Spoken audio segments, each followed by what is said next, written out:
Magandang umaga, mga kababayan. Muli naming ihahatid ang mga kwentong nagpapakita kung paanong ang maliliit na gawa ng kabutihan ay nagdudulot ng malalaking pagbabago. Naway maging daan ang mga kwentong ito upang magbigay ng pag-asa, aral at inspirasyon sa bawat isa sa atin. Ito ang MCGI Cares.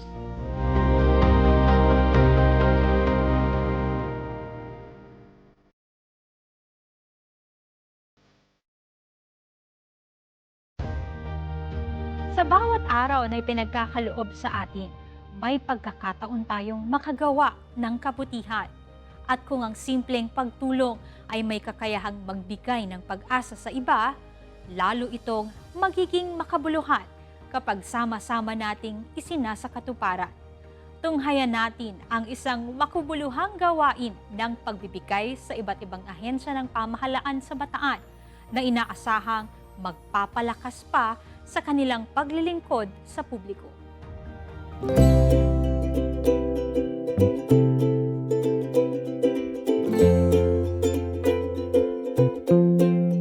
Sa patuloy na layunin ng MCGI na makatulong sa mga komunidad, muling pinagkalooban ni Kuya Daniel Razon ng mga kagamitan ng iba't ibang barangay at mga institusyon sa lalawigan ng Bataan upang matugunan ng kanilang mga pangangailangan. Kabilang sa mga tumanggap ng tulong ang mga barangay sa Orani at Hermosa, kung saan ipinagkaloob ang mga kagamitang hiniling ng kanilang mga opisyal. Ilan sa mga ito ay split-type inverter air conditioner, monoblock chairs, mga mesa, industrial fan, water dispenser, digital blood pressure monitor, 65-inch smart TV, at ambulance stretcher. Mga kagamitang makatutulong sa mas maayos na paglilingkod sa kanilang mga nasasakupan. Isa sa mga pangunahing ipinagkaloob sa araw na ito ay ang water station para sa Bataan District Jail. Ayon sa pamunuan ng kulungan, halos 4 na taon nang suliranin ang kakulangan sa malinis na inuming tubig. Dahil dito, nagkaroon ng mga pagkakataong nagkakasakit ang ilang persons deprived of liberty at maging ang mga personnel. Sa pamamagitan ng bagong water station, mahigit 1,011 persons deprived of liberty at mga personnel ang magkakaroon ng ligtas at malinis na inuming tubig araw-araw.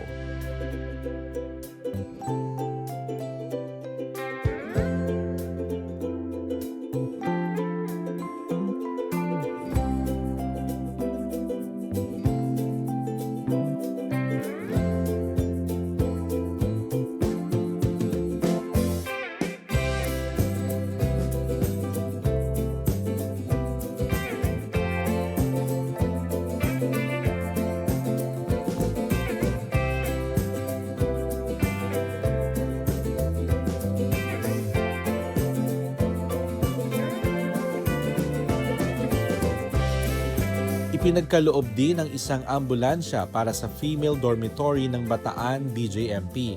Malaking tulong ito sa pangangalaga sa kalusugan ng mga kababaihang persons deprived of liberty, lalo na sa mga nangangailangan ng agarang medikal at transportasyon, kabilang ang isang inmate na malapit ng manganak. Isa ring ambulansya ang ipinagkaloob sa Bataan Peninsula State University. Ito ang kauna-unahang pagkakataon na magkakaroon ng sariling ambulansya ang universidad. Ayon kay Dr. Ruby Matibag, Pangulo ng BPSU, matagal na silang humihingi ng ganitong tulong sa iba't ibang tanggapan at organisasyon. Ngunit ngayon lamang ito natugunan. Aniya, wala pang 1 buwan mula nang ihain nila ang kanilang kahilingan sa MCGI at agad itong ipinagkaloob. Sa bawat ipinagkaloob na tulong, layunin ng MCGI na makatugon sa mga pangangailangang may direktang epekto sa kaligtasan, kalusugan at kapakanan ng mga komunidad. Sa pamamagitan ng sama-samang pagtutulungan at malasakit sa kapwa, patuloy na naihahatid ang mga proyektong nagbibigay ng tunay na pakinabang sa mas maraming tao. Muli po, gusto ko lang pong i-acknowledge at pasalamatan po Kuya Daniel Razon. Salamat po sa pagiging instrumento ng biyaya sa Bataan Peninsula State University. 10 po ng MCGI family. Ito pong ambulansya ay hindi lang po isang sasakyan. Isa po itong buhay. Dahil alam ko po, marami po ang matutugunan ng ambulansya na to, lalo po sa aming mga campuses na medyo malalayo po, and kahit po malapit lang po ang aming main campus sa ating ospital, sigurado pong hindi po kami na mahihirapan dahil may standby po kaming ambulansya. I'm really outspoken talaga sa ngayong araw kasi kanina pa naninindig ang aking balahibo simula pa nung pag-umpisa ng ating programa. Nafe-feel ko po talaga yung espiritu ng pagtutulungan, pagmamahal sa ating mga kababayan, lalo doon sa mga nangangailangan ng ating tulong. So ang aming Bureau of Jail Management and Penology ay nagpapasalamat po lalo sa MCGI sa pagkakalob sa amin ng ambulansya. Hindi naman po namin hinihiling na magamit parati ang ambulansya, pero kung ito ay magsasalba ng isang buhay, ay malaking blessing na po ito para sa amin. At gusto ko rin pong ipagpasalamat ang pagkakalob ng portable refilling station. Mandato natin na magkaroon ng sapat at malinis na tubig para sa ating mga PDL. Malaking tulong po yan sa kanilang lahat. Actually, hindi na po nakakapagtaka, no? Para for your information lang po, nung panahon po ng pandemic, yun po yung mga naisabi sa akin mga tropa natin, panahon pa ng pandemic. Ano po yung year yun? 2020. 2020 pa po kami tinutulungan ng ating MCGI sa pangunguna po ni Kuya Daniel Larzon. Sa mga sinabi ko po noon, na mga nakaraan mga speech ko, ngayon lang kami ng mga PNP nakakaramdam na we belong here. Mayroon palang karamihan kasi po binabatikos kami, mga trabaho namin hindi nila naintindihan. And yet sila tumutulong sa PNP, sa kapulisan, nang walang ibang kapalit kundi magserbisyo ng tama sa taong bayan. Wala po silang hiningi. Kalain nyo 2020 tapos 2026 pero patuloy pa rin silang tumutulong sa amin. Sila po yung kasama namin, may mga community outreach program kami, kompleto po yan. Medical, dental, lahat-lahat. Kasama ng gamot, lahat silang nagpro-provide pagkain. Doon kami nakakaramdam na aming kapulisan na ano para kami, special. Mayroon palang tumitingin sa amin na ganito na organisasyon. Sa inyo po, Kuya Daniel, and sa lahat po ng bumubuo ng MCGI, wag na wag po sana kayong magsawa na tumulong sa mga community at sa mga katulad namin na mga nasa serbisyong bayan at mga sa LGUs man or nasa government. O sana po wag po kayong magsawa na magbigay ng tulong sa amin at suporta. Sa inyo pong lahat, maraming salamat po. Hindi po kayang tawaran, no? Hindi po matatawaran yung ginagawa pong pagsuporta ng MCGI, hindi lamang po sa bayan ng Orani at saksi po tayo ngayon, maging sa buong lalawigan po halos ng Bataan kung may maitutulong po sila. At lubos po namin pinapasalamatan po yun at hindi lang puro spiritual, no? At kung may mga pagkakataon na nagkakakwentuhan tayo, Kuya Daniel, nagiging inspirasyon po sa akin, no, yung ginagawa nyo. At mula na rin po sa bayan ng Orani, nagpapasalamat po kami, taos puso po sa tulong na ibinibigay po ninyo. At walang sawang suporta po, hindi lamang sa Orani, maging sa lalawigan po ng Bataan. Kasama po ang lahat ng members ng Church of God International sa iba't ibang bahagi ng mundo, ay amin pong muli na sa tulong ng Diyos ay ipinagkakaloob sa inyo ng may kasayahan sa aming mga puso ang munting alaala para po sa pagpapatuloy ng inyong matapat na paglilingkod sa atin pong mga kababayan, sa ating mga kapwa-tao. Nawa po ay maging maliit na kasangkapan po ito para higit na maibigay sa kanila yung kailangan po nilang paglilingkod. At sa huli, kagaya po ng aming laging sinasabi, mananatili po na sa Diyos ang lahat ng karangalan at ang lahat ng kapurihan magpakailanman. Maraming salamat po sa lahat ng naparito sa lahat po ng ating mga kapwa-tao, kung ano man po yung pagkukulang sa aming bahagi, kayo na po ang bahalang umunawa. At sisikapin po namin na ito ay higit na mapunan sa mga paglipas pa ng araw ng atin pong patuloy na pag-uugnayan at pagtutulungan sa kapakanan ng atin pong mga kapwa-tao. Magandang araw po sa inyong lahat.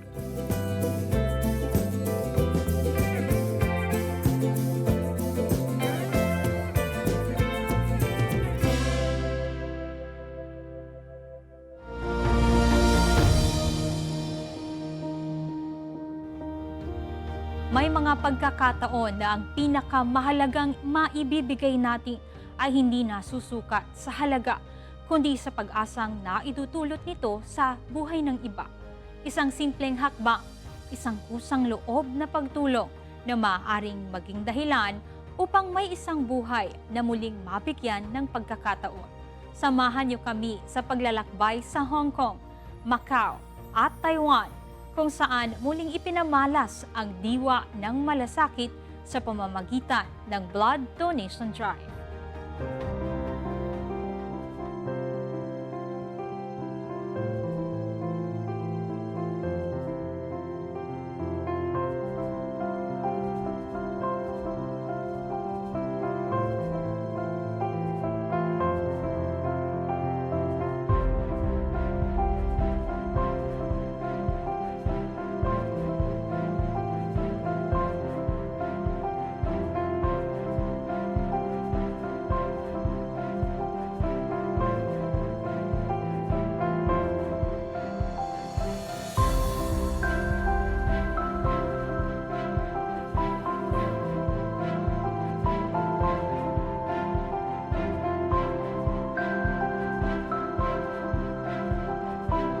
Kasi po nung way back 2021, yung father ko po kasi is nagkasakit ng brain tumor.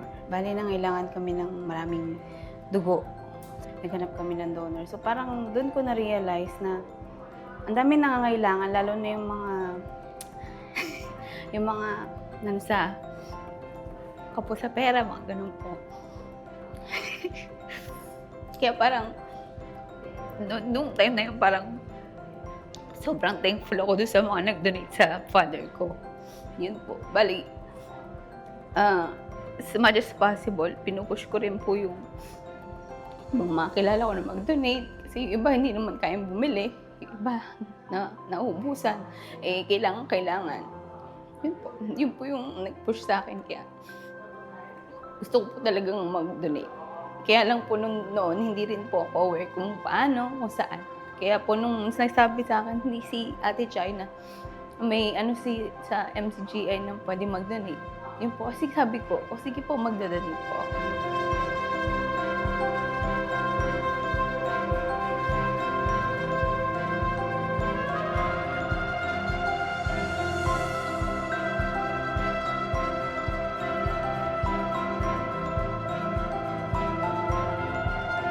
Salamat po sa Diyos sa pagkakataon na nakapagbahagi po ng gawain na ito na mag-donate po ng dugo sa ating kapwa.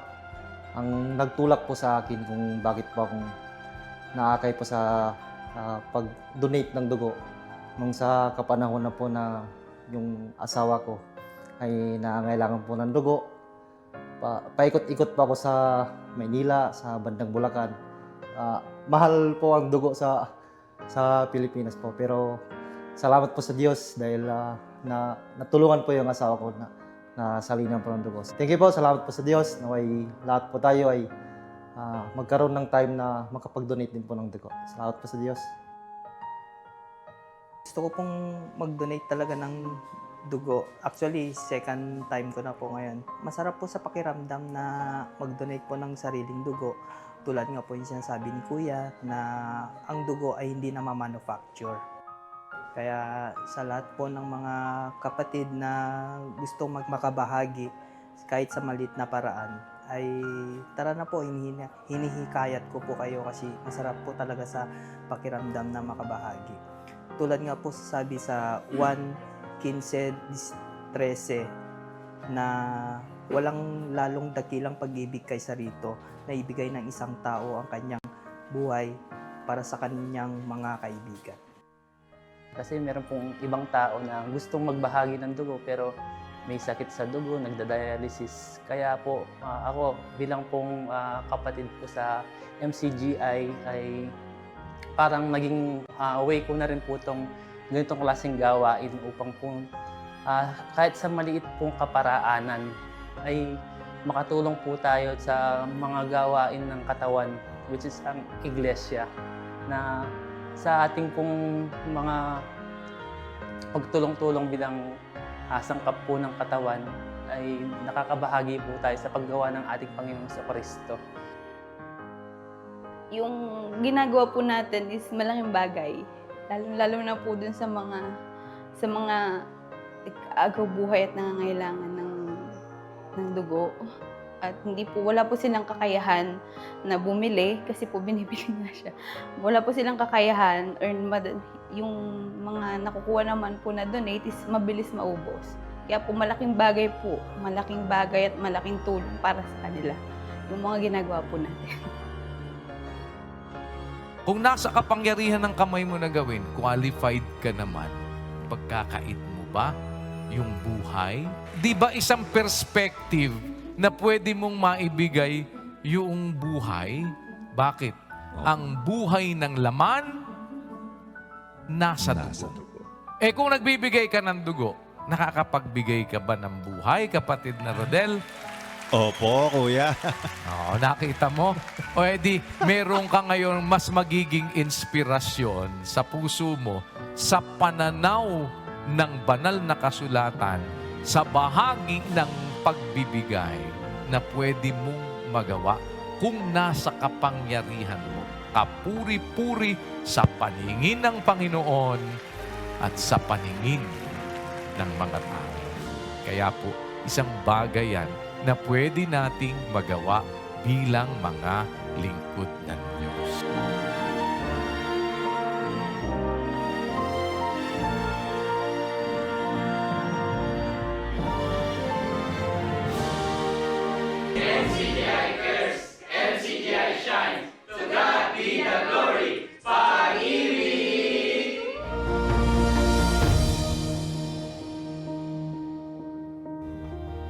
Minsan, sapat na ang isang simpleng pagtulong upang muling makita ng isang tao ang mundo ng mas maliwanag. Sa Mozambique, isang optical mission ang naghatid ng libreng konsultasyon, salamin at pangangalaga sa paningin ng mga nangangailangan. Sa bawat sulok ng mundo, may mga kwentong tahimik na naghihintay na marinig. Mga kwentong nababalot ng dilim, hindi lamang dahil sa kawalan ng liwanag, kundi dahil sa mga matang unti-unting nawawalan ng pag-asang makakita. Sa mga malalayong pamayanan sa Africa, ang bawat araw ay isang pakikipaglaban sa mga hamon ng buhay. At para sa marami, ang payak na pangangalaga sa kalusugan ng mata ay nananatiling isang pangarap na mahirap abutin. Isa sa mga lugar na ito ang distrito ng Ilha Josina Machel sa lalawigan ng Gaza, isang maliit na pamayanan o posto administratibo na maihahambing sa isang barangay sa Pilipinas. Dito, ang mga pinuno at lokal na pamahalaan ang unang nilalapitan ng mga mamamayan. Ngunit sa kabila ng kanilang pagsisikap, may mga pangangailangang medikal na hindi pa rin kayang tugunan ng mga pasilidad na naroon. Tendo em conta que Ilha Josina Machel temos centros de saúde, mas esta em particular, esta atividade ligada à vista, exige em algum momento a deslocação do utente até ser distratado ou a outros pontos, porque esses serviços nos nossos hospitais claramente dão um tratamento, mas não a observação que está sendo feita agora. Isa si Ana sa mga nakaranas ng mga hamon dahil sa limitadong akses sa serbisyong pangkalusugan. Sa loob ng 3 taon, isa na lamang sa kanyang mga mata ang kanyang inaasahan habang nagtatrabaho sa pagtatanim ng tubo at mais na pangunahing pinagkakakitaan ng maraming pamilya sa kanilang lugar. Dahil sa palagiang pagkakabilad sa alikabok sa bukid, lalong lumala ang kanyang kalagayan. At sa kakulangan ng mga pasilidad na nakapagbibigay ng agarang pangangalaga sa mata, ang tangi niyang nagiging sandigan ay ang pagtitiis, mga luha, at panalangin.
May mga daing na hindi na ipapahayag sa mga salita, ngunit malinaw na naririnig ng mga pusong may malasakit. Kaya sa kabila ng malakas na ulan at mahirap na paglalakbay, hindi napigil ang mga voluntaryo ng MCGI Cares na maghatid ng tulong sa mga umaasa. Dahil kung may pag-ibig sa paglilingkod, walang daang hindi maaabot at walang distansyang hindi malalampasan. Então é uma honra, é um privilégio. E nós achamos que a comunidade ou os visados também estão a corresponder, porque apesar dessa chuva, eles estão aqui e nós achamos que isso é bom.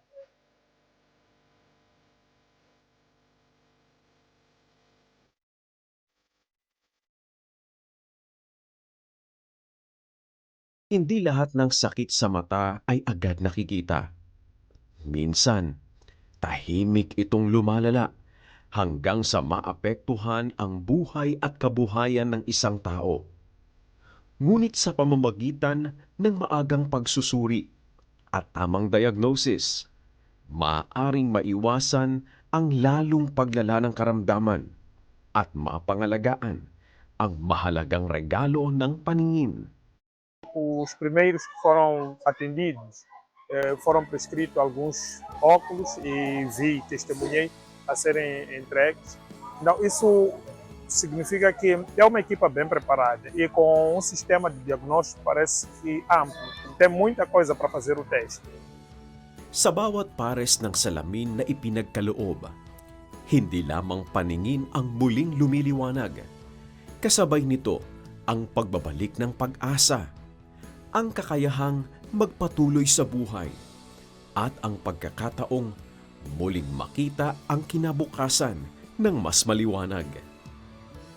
Eu achei uma boa iniciativa. Eu só espero que voltem sempre, sim, para poder ajudar a comunidade daqui. Eles precisam, na verdade. Sinto muito confortável, sinto bem atendido. E são muitas pessoas que sofrem muito, que têm problema de olhos e precisam do seu apoio, sim. Grande alegria, uma grande bênção. Estou a agradecer muito. Nem tem nada para falar, mas estou muito feliz. Estou muito feliz. Sa pagtatapos ng misyong ito, isang mahalagang aral ang nananatili. Ang tunay na paggawa ng mabuti ay hindi nasusukat sa distansyang tinatahak o sa mga pagsubok na hinaharap, kundi sa pagnanais na makatulong ng walang hinihintay na kapalit. At kung paanong dinidilig ng ulan ang mga tanim na ikinabubuhay ng mga taga-Ilya Josina Maciel, gayon din dinidilig ng Diyos ang mga pusong handang maglingkod sa kapwa, sapagkat tayo ay mga kasangkapan lamang ng kanyang kalooban. Sa Diyos ang lahat ng papuri.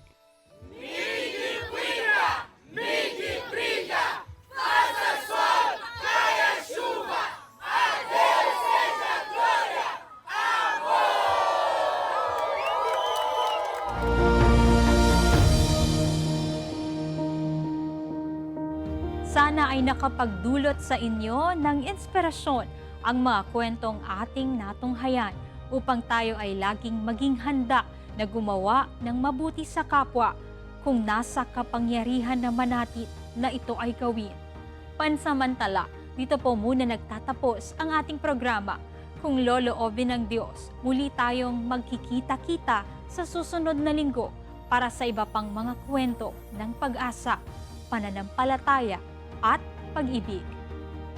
Sa awa at tulong ng Diyos ay magpapatuloy ang pag-abot ng MCGI sa mga nangangailangan.